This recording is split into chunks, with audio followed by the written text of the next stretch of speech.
Welcome to October Gate Equity webinar. This webinar will be recorded and it'll be posted in the next couple of weeks. PowerPoint is posted on OSPI's Gate Equity webinar page, so if you want to follow along, you can grab it there. I'm Keppi Anderson, OSPI Graduation Equity Program Supervisor.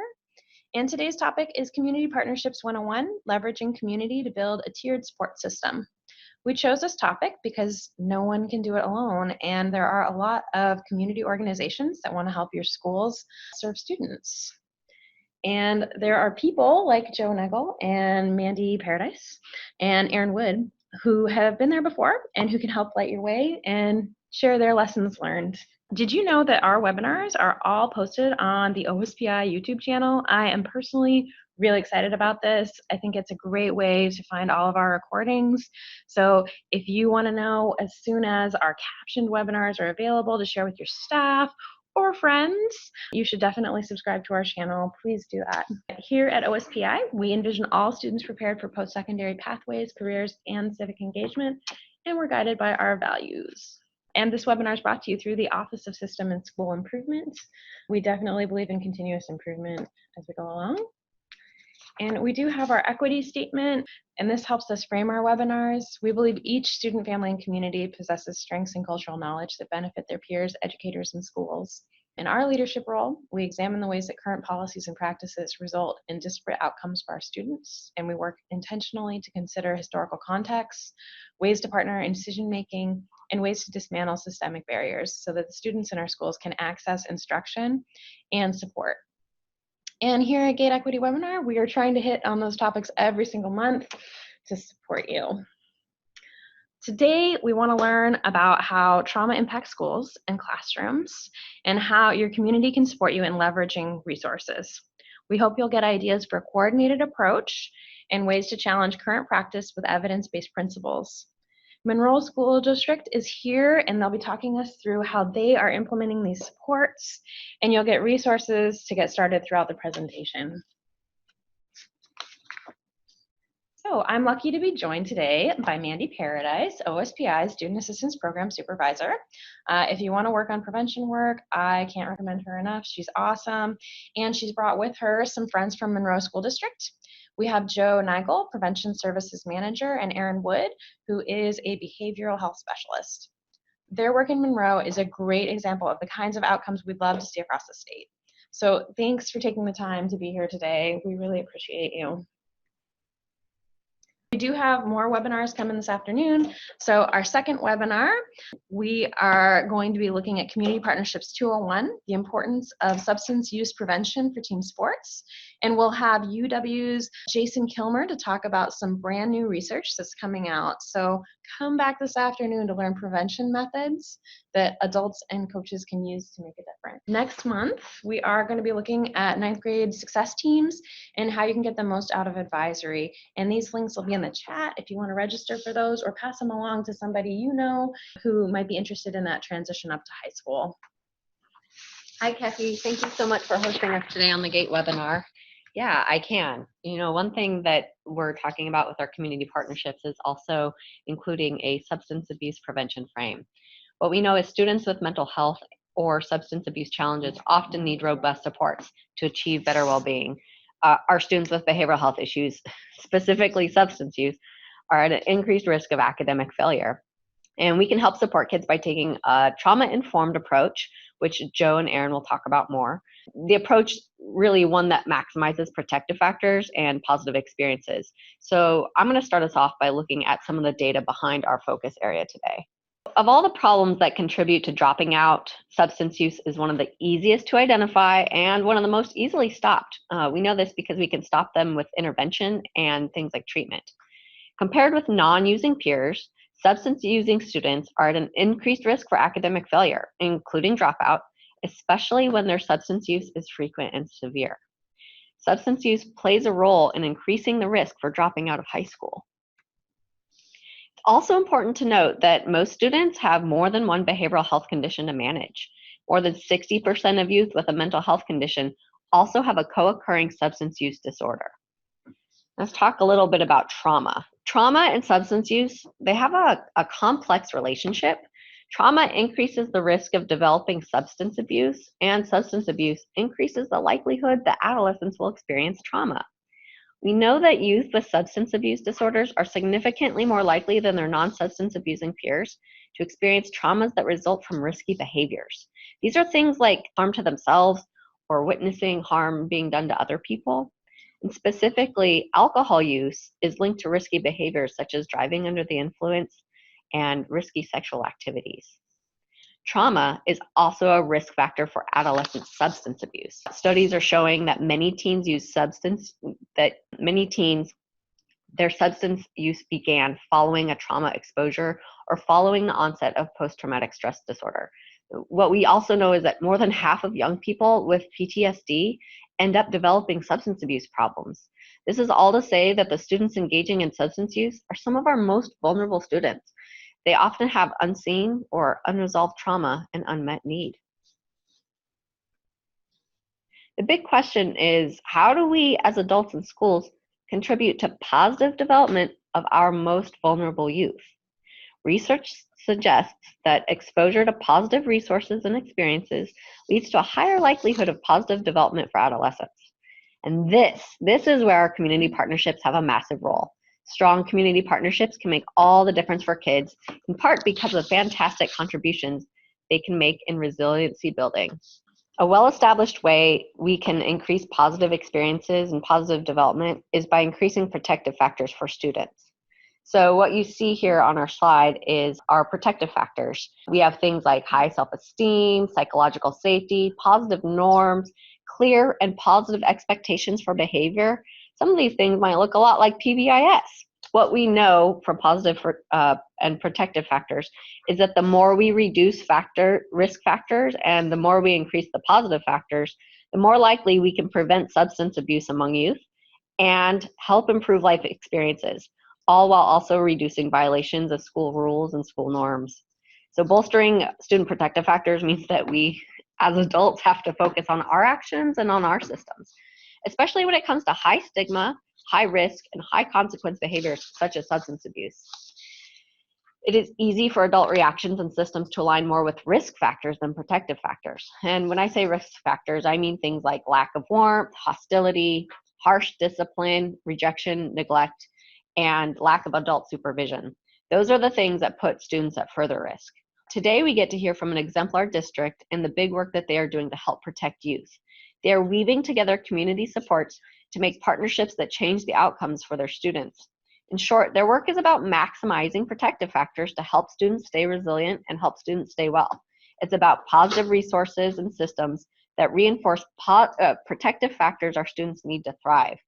So it's my pleasure to now turn this presentation over to our guests, Joe Neigel and Erin Wood from Monroe School District. I'm Joe Neigel, the Prevention Services Manager for Monroe School District. And hi, good morning. My name is Erin Wood. I'm the Behavioral Health Specialist for Monroe School District. We're so glad for the opportunity to share. Of course, this would be better in person. I love connecting with people. What I'm going to share with you today is it's very personal to me. We've built a system in Monroe in the absence of system or funding or any traditional support. And it's taken some time to get where we're at. It's also going to take some time to get to where we want to be. That said, I'm really happy and feel humility in sharing that our students here in Monroe are the healthiest they've ever been, or at least since we've been collecting Healthy Youth survey data, which dates back to 2002. Our students are telling us that they have adults that turn to for help at their highest rate ever recorded. In 2016, we experienced our highest attempted suicide rate ever recorded, with more than 17% of 10th graders telling us that they had attempted to die by suicide in the past 12 months. We blitzed the district and community with evidence-based suicide prevention supports, capacity building training, and just 2 years later, we have our second lowest attempted suicide rate ever recorded, our lowest in more than a decade. We dropped the 10th grade rate from 17.1% to just 6.7%. And when we're looking at that same cohort, Those 10th graders who now are seniors, their rate almost halved as well. They're at 10.0%. We're also experiencing our lowest rate of current alcohol use. Current is another word for regular use. Our lowest rate of current alcohol use ever recorded. Our second lowest binge rate drinking ever recorded. Our second lowest rate of marijuana use ever recorded. Our prescription painkiller use rates are tied for the lowest rate ever recorded. Pre-2010 rates. Our prescription use in general is on its 6th year of decline.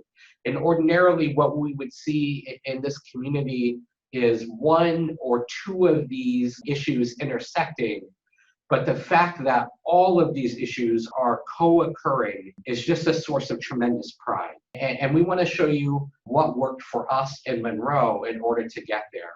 We really just have 3 big ideas that we want to share with you, considering the needs of your students, of course, leveraging community, and using what works in order to make change. Using what works helps us to go from hoping we make a difference to knowing we can make a difference. I cannot go anywhere without at least referring to the impact of trauma. Mandy was talking about risk and protective factors that increase vulnerability or decrease vulnerability. And trauma has really emerged as the hidden risk factor that's driving so many of the problem behaviors we see on campus, in classrooms, and in the community.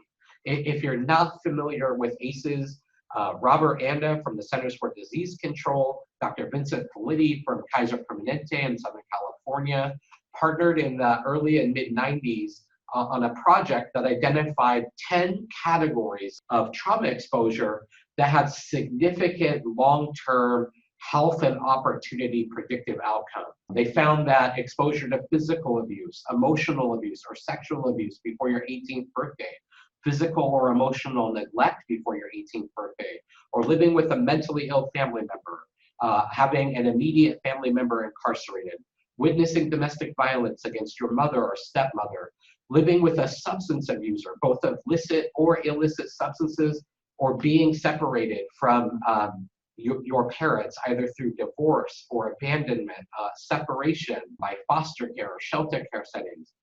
These accumulation of categories of trauma, not necessarily the frequency or severity of what you experience, but the number of different types of trauma you were exposed to, had long-term predictive impact. Now, if you are familiar with the ACEs survey and the ACEs study, know that the ACEs survey is not an individual diagnostic tool.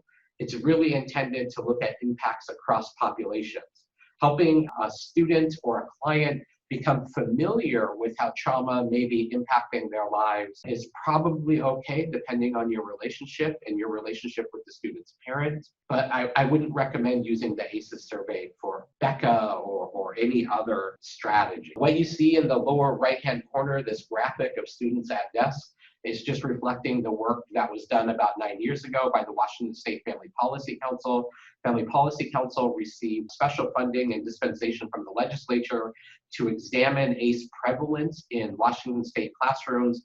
And what they find is that about a third of every Washington State general education classroom has students significantly impacted or suitably exposed to enough categories of trauma that it's likely impacting their behavior and academic success.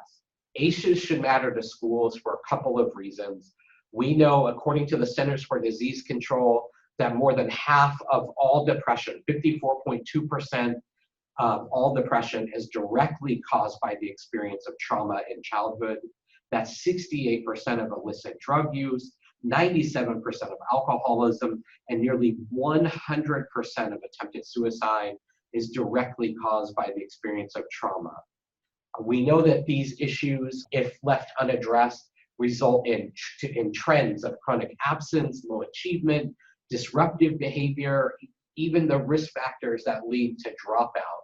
And even though we know this, 80% of the students who we serve who have needs that stem from mental health or substance abuse challenges won't get the services that they need in order to be successful in the classroom or later in the community. Nadine Burke-Harris's research looking at how trauma exposure impacts the need for behavioral and academic intervention is particularly eye-opening. Dr. Burke-Harris found that about 3% of students with no trauma exposure require some form of costly behavioral or academic intervention to be successful, but that jumps to 1 in 5 students with 1 to 3 ACEs, and really with 4 categories of trauma exposure or more, every other student requires behavioral or academic intervention to be successful.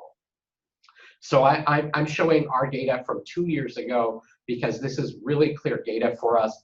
There are trauma exposure indicators in the Healthy Youth Survey. For me and my district, I track 4 of those: whether or not our student has witnessed domestic violence, whether or not they're in situations of high family conflict, or in situations where there's overly lax or overly harsh parenting. Parental humiliation specifically refers to the number of students who say that they are regularly sworn at or put down by their parents. The number of students also who have been forced into a sexual situation, and those who were reporting physical abuse on the Healthy Youth Survey. And what you can see in this data set is our 10th grade students were by far the most significantly impacted by their experience with trauma, and their behaviors on campus reflected that, including their suicide and substance abuse risk. I want to move into how Monroe has leveraged community since about 2013 to assemble pieces of a behavioral health system that are now fairly comprehensive. We're really proud of where we're at. First, if you don't know where Monroe is, we're in southeast Snohomish County. A little snapshot in the upper right is our community. We're a largely agricultural community transitioning into more of a bedroom community because we're about 30 miles away from Seattle and Bellevue. Monroe also was designated one of the 3 highest risk communities in Snohomish County by the Washington State Healthcare Authority a number of years ago, specifically by the Division of Behavioral Health and Recovery when they were DSHS. Being recognized as one of those high-risk communities, really one of the highest risk communities in the region, made us eligible to participate in a statewide initiative known as the Community Prevention and Wellness Initiative. This really was a shift in how our state allocated prevention funding from the federal block grants. But what it really meant on the local level is that we had support for delivering prevention strategies and activities in the community from a community-based perspective. And what that meant is stepping away from from meeting need where our eyes were telling us where we had need, getting away from our gut feelings, and really moving into a data-informed community-level decision-making process, right? Our goal shifted as a district from responding to consumption measures, rates of marijuana use or alcohol use, to moving into targeting predictive risk factors that made our students vulnerable to those symptoms, to alcohol use and marijuana use and others. At its most basic element, the coalition that we formed is simply a formal arrangement for cooperation between various community groups and neighbors. It's actually an acknowledgement that the problems facing students in our community are too big for any one person or one agency to solve on their own. This shift from a statewide perspective really was a shift from an equality-based model to an equity-based model. So previously, statewide prevention looked like distributing funding based on a population allocation to counties, and then counties worked with communities to distribute that funding as equally as possible. And in the end, what we found is that model was largely ineffective at providing statewide change or producing statewide change. Instead, we shifted to an equity-based model where the state targeted the highest risk communities for a concentration of resources. And then those resources, even though not necessarily significant compared to the size of your school budgets, were effectively seed money for a staff member and leveraging additional resources. In Monroe, we really are a network of neighbors and community experts and agencies. We adhere to the national drug-free communities sectors of service in terms of who we recruit to be a part of our coalition. But that includes moms and dads, law enforcement, substance abuse agencies, youth and family serving agencies, volunteer groups, faith community. We really have and seek diverse representation. And the coalition itself has been written into district policy as part of our substance abuse strategy. So the coalition, whether it exists as a CPWI or Community Prevention and Wellness Initiative coalition, or as a community advisory group, is now part of the policy for how we target services to students. What I'm really proud to say is that beyond our base allocation, the coalition over the last 6 years has raised more than $1.6 million in grant funding and resources that directly benefit our students' behavioral health needs. Our commitment really is to focus on the fire and not the smoke. I mentioned before that we're transitioning away from campaigns and strategies that target specific symptoms like marijuana use or alcohol use, and transitioning into targeting those predictive factors that make our students more vulnerable or that indicate vulnerability, both short and long-term vulnerability in our students. And then once we have identified those predictive risk factors or protective factors, we fund multi-tiered strategies, evidence-based programs and activities in the community in order to bring in appropriate personnel, to put in appropriate curriculum, and really, again, to improve outcomes for students. And I started with those changes. So when I say risk and protective factors that reference prevention, what I specifically mean is the risk and protective factor model developed by David Hawkins and Rico Catalano at the University of Washington School of Social Work in the early 90s, in partnership with Seattle Public. They participated in a really grand experiment, Seattle Social Development Strategy experiment, and it led to what we understand now as modern prevention. So modern prevention was developed and promoted right here in the Pacific Northwest. But what you see in this chart and what's highlighted is Monroe's specific vulnerability. So what you can see is that according to our data, we should be targeting strategies that address family management problems, that address correcting false norms, like how students perceive the use of their peers, whether or not they have favorable attitudes of the problem behavior, how early they're initiating, community disorganization. And if you look across those rows, you'll see X's. And then if you look up following the green arrows, by targeting a particular risk factor, the X indicates where research says we're going to see changes in our data, whether that's in substance abuse, delinquency, teen pregnancy, school dropout, violence, or depression and anxiety. So again, we're moving from hoping that we're making a difference to knowing that we can across a broad variety of behavioral health issues. One of the key strategies, because this work is generally so outside of traditional public instruction, has been the very early and intentional focus on integrating the coalition and its goals with the commitments of our school board. And we specifically slot into their equitable access commitment that we provide all students with the time, support, and instruction they need to meet our high standards. Our goal from the beginning has always been to systematically address the behavioral health needs of our students in order to increase their readiness to learn. Principles that guide us have led to some challenges, but it's also helped us to be consistent over time and to stay on track, because again, we're building systems here. And what that means is we're not planting carrots, a seasonal harvest, and then we're done. We're planting trees, right? We're growing a system one ring at a time.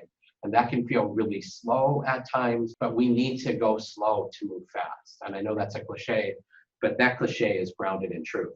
Our principles really revolve around doing no harm first, acknowledging the whole child, really prioritizing evidence-based strategies, engaging families, so taking a two-generation approach, providing training to our staff and community, shifting from compliance-based strategies of yesterday and moving into more youth development focused strategies where research is telling us we need to be. And then one of the most important priorities and the most challenging, the highest potential to cause relational damage with key partners, identifying and replacing counterproductive strategies and practices.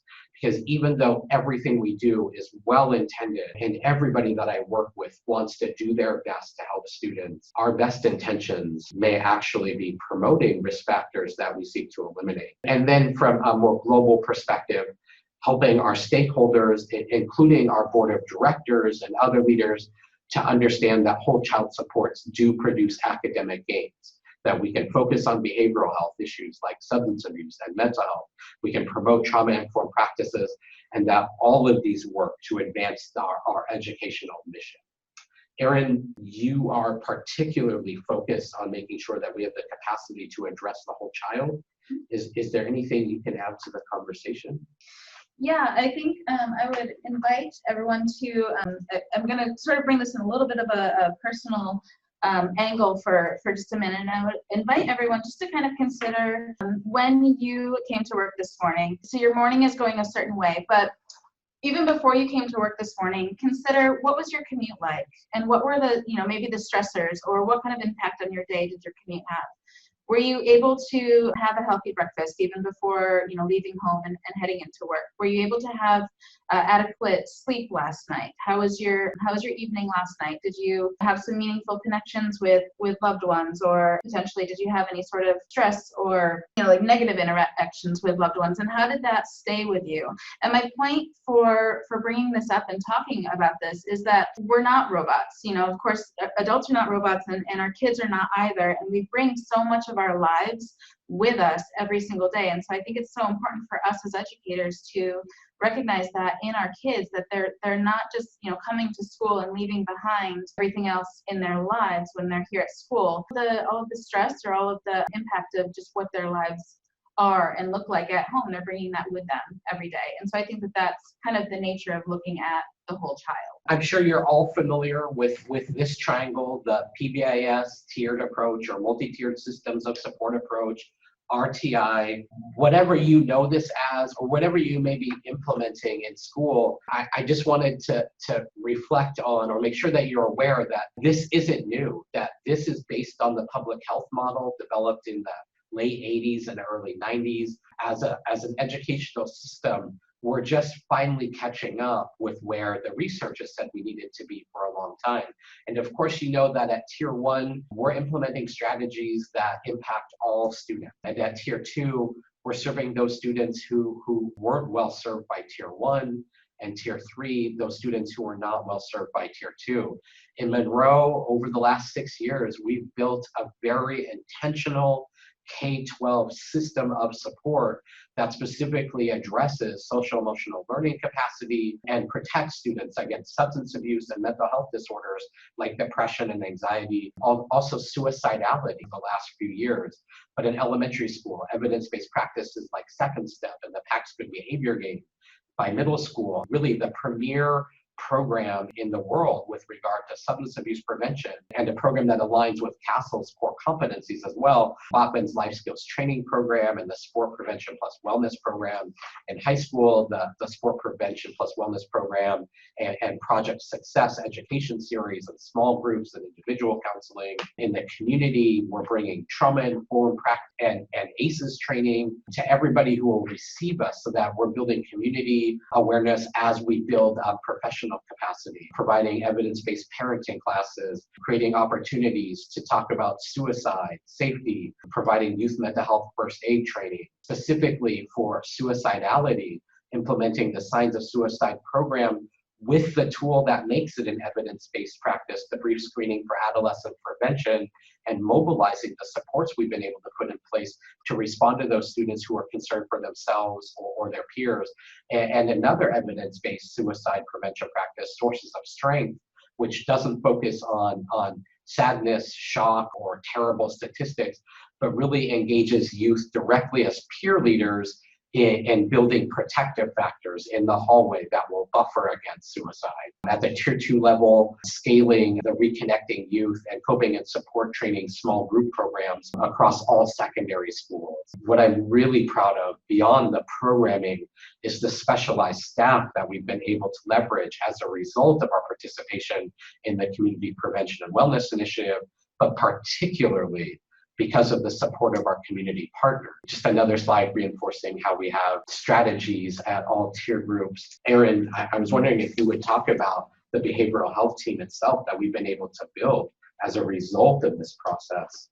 Yeah, I'm incredibly proud of this team and of being a part of this team. So as Joe shared earlier, we know that approximately 80% of our students, if not more, need these different services in mental health and substance abuse.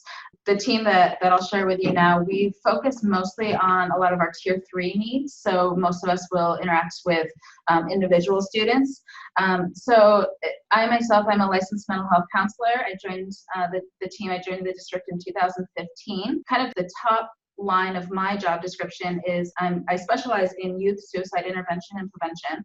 And so I meet with our kids with those high acute needs. So when we have identified a student who is either thinking about suicide or has attempted suicide, that is when I will meet with that student and we triage and find appropriate help for that student. We have 7,000 students in our district, and so of course I can't do it all alone. So I have this incredible team that works with me. We have Matt Hill right on the left side of your screen. He's a co-occurring disorders therapist.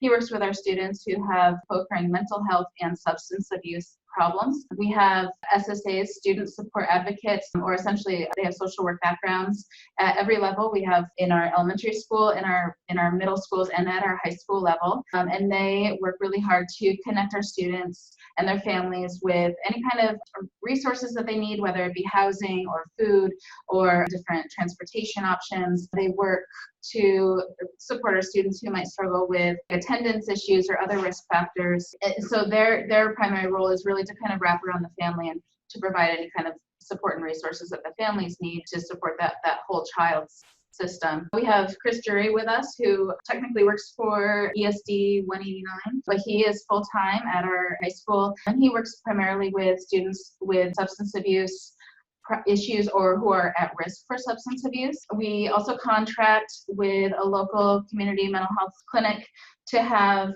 a mental health clinician on site in our high school. And then we also have a BECA specialist who is part of our team, who is not shown on this graph, who works primarily with our students who struggle with attendance issues. And so she works just to help the family identify what are some ways that we can help students get back into school. I'm particularly proud to say that I am the only member of this team who is 100% funded by our school districts. I know a lot of school districts who we talk to are surprised to hear that we have so many resources available, and that is because of huge amount of grant funding that we have available. Again, the co-occurring disorders therapists, our SSAs, our mental health clinician are all 100% grant funded. Chris Jury is 80% grant funded, and even Joe Neigel, our trustee leader, is 50% grant funded. So this is absolutely doable for school districts, and we're very, very proud of the work that we do. These funding sources can be leveraged.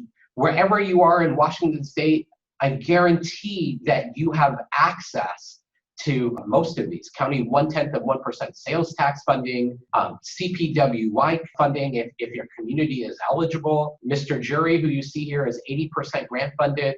It is grant funded as part of the CPWY initiative and our incredible partnership with Northwest ESD 189. I mean, we are leveraging partners and resources that have never been accessed in this school district and resources that aren't accessed in most school districts around Washington State, but it's there. In addition to our tiered strategies, again, I mentioned this earlier, but we're also focused on broadly focused environmental strategies, both within the district and without, again, including mental health first aid training and trauma-informed practice and classroom management training, drug impairment training for education professionals. We do top-up town halls because we can leverage so many experts all at once. This is just a graphic from a really great event that we held a couple of years ago, but this was after the Parkland shooting, And we had a significant group of very concerned parents rise up, and they had a plan to storm the school board and demand action. Somebody who was affiliated with the coalition reached out, Joe, what can we do? And within 2 weeks had organized a great community event facilitated by the mayor, providing access to all of our local experts, including our risk management officer and the behavioral health team, law enforcement, to talk about how we prepare and coordinate for emergencies that were concerning them. It was just so well done. It was so impressive to be able to access and leverage so many experts to come in and support our community. I'm going to actually pause about community and speak about a particular component of the work that you can start engaging in right now. It was that bolded strategy in our principles, evaluating the programming that you currently have and testing whether or not that programming actually meets your needs and serves your teachers and your students' best interests. In fact, there are many common school-based strategies that actually reinforce or increase the risk of our students. They actually install the behaviors that we're trying to prevent. And although this is by no means comprehensive, this is a passion of mine, and I want to share some of those strategies with you. But know that this part of the conversation might challenge you, because you might see some of what you're doing or what you used to do in this, and know that there's no judgment. Where we were is not where we have to be, but as stewards of public resources, including our students, we have to reconsider traditional ideas about what works. We have to follow the evidence. If you find yourself defending any of these practices or strategies under the guise of, if it helps just one, it's all worth it, or it worked for me, so I know it's going to work for them, or even this is the way we've always done it, that's a big red flag that says, yep, let's test that. Right? If it helps just one, but actually harms 30 others in the process, is it still worth it? For me, that math doesn't work out. Common strategies that communities and schools still frequently use are fear arousal strategies. But research is really clear that when exaggerated dangers, grotesque images, false information, or distant consequences like cancer or liver failure or homelessness are put out there, teens tend to disbelieve the message and discredit the messenger. Whenever our strategies contradict a young person's own information or experience, they are going to discount what we're telling them, right? So we may know that Sally using meth is going to lead to meth sores, hospitalization, homelessness, potentially paranoia, other brain disease. But what they see right now is that Sally's in school, her peer group has changed, but she's lost weight. She might actually have her grades going up because she can be up later at night studying, right? All of those distant consequences come out of their sight. The result is we increase risk because we stop their ability to believe us. Similarly, very common events, very popular events in the community are leveraging one-time assemblies and events, including mock car crash scenes. But research is really clear, it has been for more than 2 decades, that standalone assemblies, events, gruesome displays create temporary emotional arousal. That emotional arousal generally lasts for up to 6 weeks after an event, but literally do nothing to change intention or behavior around drug use. In fact, what a lot of emerging research is showing is that students who have been sheltered from explicit media, or those who've suffered a similar tragedy, they've lost a relative or a loved one due to a car accident or an overdose, those students are likely to be re-traumatized or experience vicarious trauma from the events. And if we're not actively supporting those students with mental health supports, these events can do active harm to them. So at best, these events do nothing. At worst, they cause active harm to our students. Similarly, and this is a very common practice, we often hold drug use assemblies during Red Ribbon Week or other activities. We bring in motivational speakers who have powerful testimony about loss and damage that their use has caused. And while these messages might be effective for students who are in recovery and may give them hope that they could recover too, from a developmental perspective and from a prevention perspective, these messages backfire. They reinforce an incorrect norm that everybody uses, that everybody can stop using whenever they want, and that you can get a lot of positive attention if you tell those stories. When this happens, particularly with middle and high school students, actually all ages, elementary as well, the prevention message backfires. We actually begin to increase risk factor. If you start moving toward putting together an advisory group or a coalition that can work on this issue, you will have stakeholders who want to sensationalize the challenges. They'll deliver, and these are messages from nationally recognized sources and organizations, but statements like 1/3 of teens suffer from addiction, talking about how rapidly prescription drug use increases. Bold national numbers, 4.8 million people have used heroin.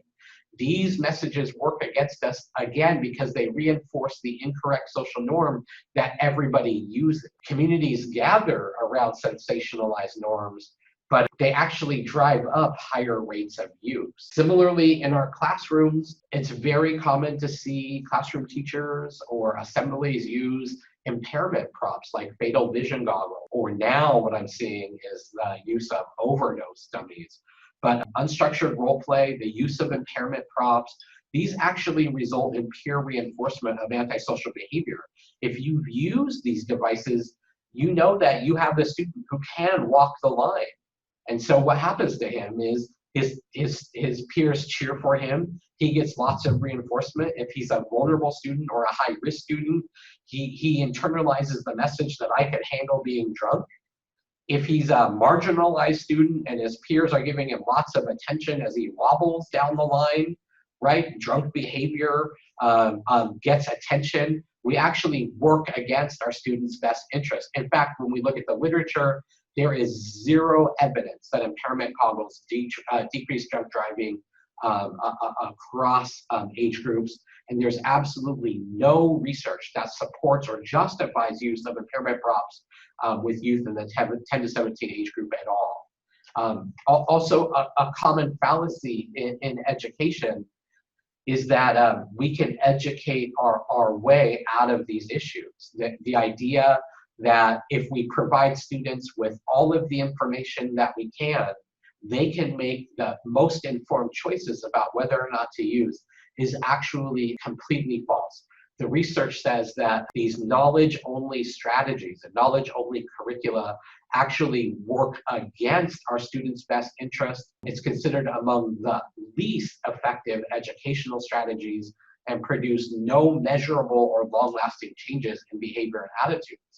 Similarly, as we supplement programs in the classroom, we give assignments like go make a drug poster, and our students are exposed to many pro-use and instructional videos on how to use. This little fact sheet was produced by my community a number of years ago with people who I love and respect, very well intended, but with where research has brought us now, we know that this likely increased risk. It's never a good idea to help kids be able to tell the difference between oxycodone and sweet tarts. I mean, it serves no purpose. In fact, fact sheets and posters that describe reasons for use, methods of use, street names, and discuss potential benefits of use or why people use are ineffective at best. Research shows it actually increases experimentation in children who are at risk because they can identify with why people would start using these substances, and they may not have known that CCC can help you to lose weight, or that Vicodin can help you to forget the pain. There's just significant data that suggests fact sheets like these show students how to defy adults and enhance their peer reputation by engaging in risky behaviors. And these are two well-meaning examples of what we see being produced on the national level for use in parent meetings that make their way into classrooms, or even directly intended for use in the classroom. For example, this little comic graphic is part of a nationwide anti-alcohol campaign disseminated in classrooms across the country by Scholastic. Why do you drink alcohol at parties? Well, I normally feel uncomfortable in a big group of people. Alcohol makes me feel less shy, and I don't worry so much about how to act. So again, well-intended, very well-intended, but also ineffective. I wanted to show one last strategy I know we're getting close to wrap up and we're there. A common presentation style is simply myth busting. We know that myth-fact presentation styles actually create what's known as an illusion of truth effect, where by 6-week follow-up, people are most likely to recall the myth as the fact because it reinforces the incorrect social norm, right? Drinking is a good way to loosen up parties. And this is produced by a federally recognized national partner in their fact sheet. Drinking is a dumb way to loosen up. It can make you act silly, say things that you shouldn't say, and do things you wouldn't normally do, like get into fights or have sex. Is that a prevention message? I mean, I don't know. Not among some of the teens that I work with or that my teams work with. Use what works. We know that common-based, school-based strategies may actually increase risk for vulnerable students. We know that a lot of vendors who reach out trying to sell their curricula tout things like, this is evidence aligned, the theory behind this program aligns with what's research-based, but know that research-based does not mean evidence-based. Just a program aims to do good by aligning with what research says doesn't mean that the program actually produces good in real time or over time. They just haven't been evaluated. To earn an actual evidence-based practice designation on a national registry means that this program has been tested across settings, across populations, and demonstrated to produce good or proactive change in the areas that you're targeting. But more importantly than that, to not produce or elevate harm in those populations. I'm sure many of you on the call are DARE kids. I certainly was. DARE was the most widely practiced prevention program for more than a decade, but at least 8 studies concluded that DARE had no effectiveness in preventing drug use and actually increased the likelihood of substance use or incarceration among our most vulnerable student populations. Again, well-intended, but when you look at the scale of the program, 75% of American schools, thousands of students were harmed by this, and maybe millions of educational hours were lost for something that produced no good at best. We know that tackling this issue doesn't just require programming and support for students. We're really moving toward a model developed by the Aspen Institute that we've adapted for use in the school district that focuses on a 2-generation approach, not just traditional parent and student approaches, but also recognizing that we need to focus on teachers as well, that teachers with current training really aren't well suited for the model or the modern classroom. Why don't I just make the pitch now that we have a follow-up webinar at some point where we can really go into the strategies that work. So for folks who are looking for that piece, we'll make sure that you get it. There are numerous fund sources that can help to get you started. Division of Behavioral Health and Recovery coordinates multiple federal grants that your community may be eligible for, and you can investigate those on the Athena Forum. There's a link to the Athena Forum at the end of this, so when you download the presentation, you'll have that. Almost every county has access to leveraging 0.1% sales tax funding that really go toward targeted strategies that reduce mental health and substance abuse needs. Your district administrator, you yourself may be familiar with iGrants. University of Colorado funds multiple programs, including the Botman's Life Skills Training Program. So does OSPI. To my knowledge, OSPI has never turned down a school that's applied for Botman Life Skills Training Program. You have access to Medicaid administrative claiming, to wraparound services through DSHS. Your school may have been eligible for CPWI funding in the past. You may have a CPWI coalition in your community and just don't know about it. And you can leverage the most benefit by accessing that coalition. But the challenge here is just that you start looking at your healthy use survey beyond the consumption measures, beyond alcohol use, marijuana use. These are symptoms of an underlying root cause. Many of you have resources that can decrease vulnerability, but you may not be targeting them appropriately. appropriate. For today, that's what I have for you. Mandy did want us to look at this child trauma toolkit for educators. Mandy, do you want to talk about that for a second? We'll make the link available. It's just one more tool for folks to consider as they embark on the kind of work that Erin and Joe are doing. We also did want to say you can get personalized assistance. So if you have a situation where you're not getting the services you need, or you want to talk to somebody at OSPI to help, we really do want to help you. And if we don't know how to do it, we'll connect you with someone who can. So please take advantage of that request assistance. If you do want to contact us, of course, Joe does awesome trainings all over the state. He's a wonderful resource. And Erin as well, and Mandy has awesome knowledge. So anything that you need, you can definitely reach out. Our stuff is Creative Commons, and a lot of our images come from the Noun Project. So if you like them, that's where they're from. Allison is also asking, do we have documents that describe our interventions in more detail? Oh, yes. I have a monster of a strategic plan that explains how we engage the community and putting context to our data, how we targeted specific interventions to reduce those vulnerabilities. I have program profiles for communities. This week, I've been working on breaking out Healthy Use Survey measurements that correspond to CASEL's core competency of SEL measures, so that our educators can start leveraging healthy youth resources to look at other guaranteed viable curriculum options. I do not know if funding is available for virtual schools. What I can tell you, though, is that I have not heard a reason why you would not be eligible for that. In fact, I can't tell you if there is a virtual school involved in the state's Community Prevention and Wellness Initiative. The initiative is a partnership between the LEA, the ESD, and the community. I would just encourage you to make phone calls, to follow through, and find out when you're there. If your community doesn't have access to 0.1% sales tax funding, which may be one of your most targeted and yet least restrictive fund sources in terms of serving the needs of your students, you should put together a community group that will make the appeal to your county council. 0.1% sales tax funding is councilmatic. So what that means is the majority of your county council can vote to implement this. And if they vote to implement this because you're mobilizing community and you're presenting the issue that you need help with, there's a good chance that you're going to create long-term positive change, not just in your community, but in your county. OSPI also offers tailored supports, and your ESD would be who I would also reach out to.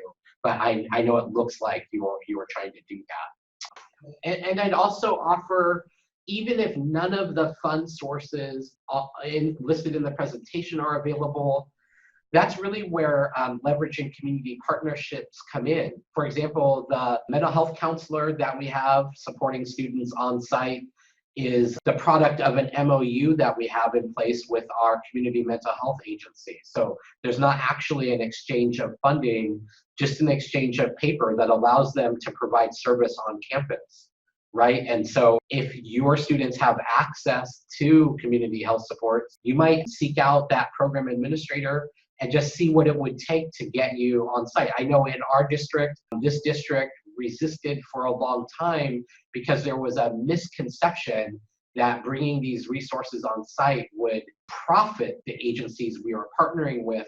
But over the years, that's transitioned into understanding that this is a mutually beneficial MOU. It allows us to keep services in the community and provide them directly here on site to benefit our students. You might also reach out to a local youth and family serving agency.